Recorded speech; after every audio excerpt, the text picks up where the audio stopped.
Bonsoir Danielle Simonet. Bonsoir. Oratrice nationale de la France Insoumise, ça veut dire porte-parole en fait. Ça veut dire oratrice nationale de la France Insoumise. Bon. Nous, on aime bien inventer des termes. Voilà, des termes exactement. Nous sommes innovants dans plein de domaines. Coordinatrice du Parti de gauche conseillère de Paris. En face de vous, François Calfon. Bonsoir, bienvenue également. Vous êtes membre de la direction collégiale du Parti socialiste. Et ça veut dire quoi? La direction collégiale. Commencez pas. Non. Un truc qui est autre chose que la verticalité. C'est sûr qu'il faut essayer de faire de la collégialité aussi. Ça va pas le faire. Dès les 30 premières secondes. Je ne sais pas, c'est Madame Simonet. Je pose le débat. J'ai bien connu le Parti socialiste qui ne comprend plus on voyait l'œil malicieux de Jean-Luc Mélenchon quand on l'interroge sur son absence à la fête de l'Humanité, lui qui est, on le rappelle, en déplacement actuellement sur l'île de la Réunion. Il savoure finalement, non? Il savoure ces guéguerres, ces chamailleries qui de toute façon ne l'affaiblissent pas. Non, ça c'est votre lecture. Il avait promis d'aller sur l'île de la Réunion. Il n'avait pas pu faire ce déplacement pendant la campagne présidentielle. Et c'était important, là, dans ce contexte, qu'il y soit.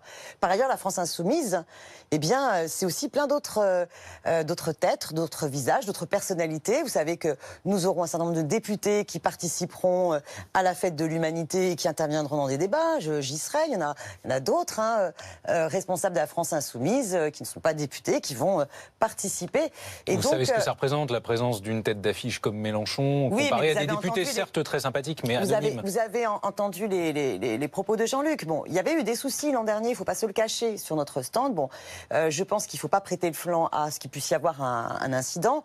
Là, toute notre énergie doit être à la fois dans le travail pédagogique contre les ordonnances Macron, qui vont remettre en cause la hiérarchie des normes, qui vont remettre en cause finalement notre ordre social et l'ensemble de sa politique est d'une violence inouïe. Vous vous rendez compte? Le plus grand plan social, 120 000 contrats aidés supprimés. Non, pas annoncé. La plupart de ce qui figure dans la réforme permettant de sur la loi changer travail, le droit du travail. souvenez-vous, pendant les législatives, lorsque le Parisien a fait fuiter un document, tout de suite, le cabinet de M. Macron avait dit « Ouh là là, mais non, pas du tout, ça n'a rien à voir avec la loi que nous préparons, ne vous inquiétez pas, et surtout ne débattons pas de cela. » Donc il y a eu la volonté d'occulter M. Macron et n'est pas venu devant les Françaises et les Françaises ainsi que les candidats de En Marche, en leur disant, par ailleurs, en plus de cette case du Code du travail, nous allons faire vos poches et vous prendre les 5 € d'aide au logement, tout ça pour faire un cadeau de 3 milliards de coupe sur l'ISF, l'impôt sur les grandes fortunes des actionnaires.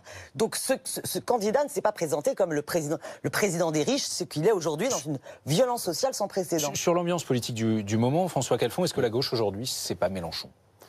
Et personne d'autre. Je vais vous dire une chose, dans ce qu'a dit Danielle Simonet, parce que moi je suis pas là pour jeter des cailloux, être dans les cours d'école avec des formules. Non, justement, ça m'arrange si c'est calme. Non, mais pour moi, ce qu'elle a dit sur les ordonnances Macron-Pénicaud, sur les APL, moi je le partage. Donc ce qu'il faut, c'est qu'il y ait une front unique d'une certaine manière de la gauche, non pas parce que ça nous fait plaisir ou que c'est des affaires de parti, mais moi j'étais à la manifestation du 12, j'ai été très bien accueilli. Pourquoi? Parce que les Français, ils ont pris un coup de massue social par rapport à ce que fait ce gouvernement. Ils appellent de nous une certaine forme de responsabilité, qu'ils ne soient pas dans les bisbilles, parce que pardon, la réalité elle est tout autre. C'est peut-être pas votre état d'esprit. Ah mais c'est pas le mien. L'image que donne la gauche actuellement, c'est pas l'union. Mais ça j'entends bien. Mais je veux dire, moi franchement, quand j'entends les histoires de montage, démontage de stands, du bestiaire du Parti socialiste, ça fait peut-être rire, ça fait peut-être le buzz. Attendez. Pardon, je vous ai pas interrompu, Danielle Simonet. Mais je pense que ce qui est utile aux Français, c'est de redonner un chemin d'espoir. Ensuite, la gauche, elle est diverse.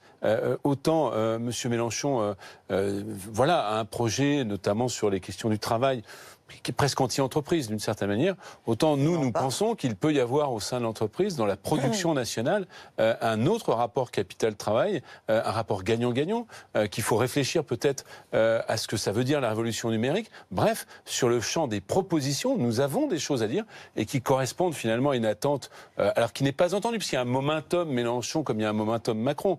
Mais vous allez voir que ça va un peu se dévider. Ça ne veut pas dire qu'on n'a pas besoin de Jean-Luc Mélenchon, mais on a aussi besoin des communistes. Moi-même, j'irai demain à la fête de l'Humanité, des socialistes et des écologistes. D'accord. Voilà. Mais après, il y a une mise finalement en lumière de M. Mélenchon. D'ailleurs, Danielle Simonet, et je la connais bien comme militante, c'est une militante efficace, se plaint un peu qu'il y a d'autres élus. Elle a cité par modestie les députés de la France Insoumise. Elle-même est une élue exemplaire. Donc cette espèce de polarisation médiatique, Jean-Luc Mélenchon le veut-il ou non, je ne sais pas. Mais en tout cas, si j'entends ce que disait la France Insoumise insoumise pendant cette campagne, ils sont pour le dépassement du fait présidentiel. Et on nous y ramène en permanence. Je crois que le moment n'est pas à la présidentielle. Et est-ce qu'il n'y a pas une forme de dégagisme aussi que Mélenchon applique actuellement à ceux qui pourraient lui faire de l'ombre et qui ne le font pas pour l'instant, à gauche? Le PS, le PCF. Regardez, moi je suis ravie, et Jean-Luc Mélenchon l'a salué très fortement, la présence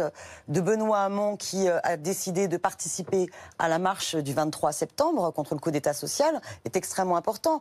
La tâche que nous avons à faire... Il est bien gentil de participer le 23 septembre après ce qui s'est pris dans les interviews. Non, parce que vous relisez cette interview. Cette interview, elle est importante, elle sert à quoi? C'est en deux phases. C'est en deux phases.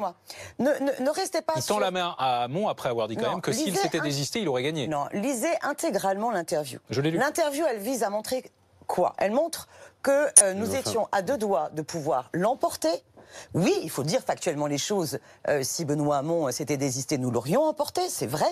Et nous sommes donc en capacité... Daniel, nous sommes donc en capacité de pouvoir mettre en place une autre politique dans ce pays. Monsieur Macron n'a pas de majorité sociale pour appliquer la politique de casse sociale qu'il impose aux citoyennes et aux citoyens. Mais sur l'union des gauches, Daniel Simonet, sur l'union des gauches, comment on peut la réaliser? D'ailleurs, est-ce que vous l'appelez de vos voeux? Là où il y a un débat, c'est que nous pensons que ce qui est propulsif pour créer les conditions d'un rapport de force qui empêche et qui met un terme aux politiques de Macron, c'est pas l'addition à l'ancienne de partis politiques. Ce qui est important, c'est de fédérer le peuple. Et c'est cette stratégie de fédérer le peuple à travers la France insoumise que nous avons mis en place dans la campagne présidentielle qui a fonctionné. Dans ce cadre-là, par ailleurs, tout le monde peut contribuer à fédérer le peuple. La présence de M. Hamon le 23 septembre y participe.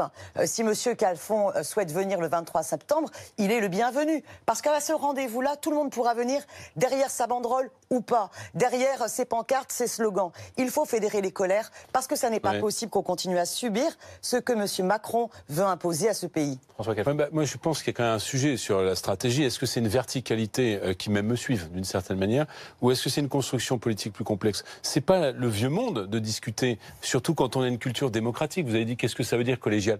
Collégial, ça veut dire qu'on discute.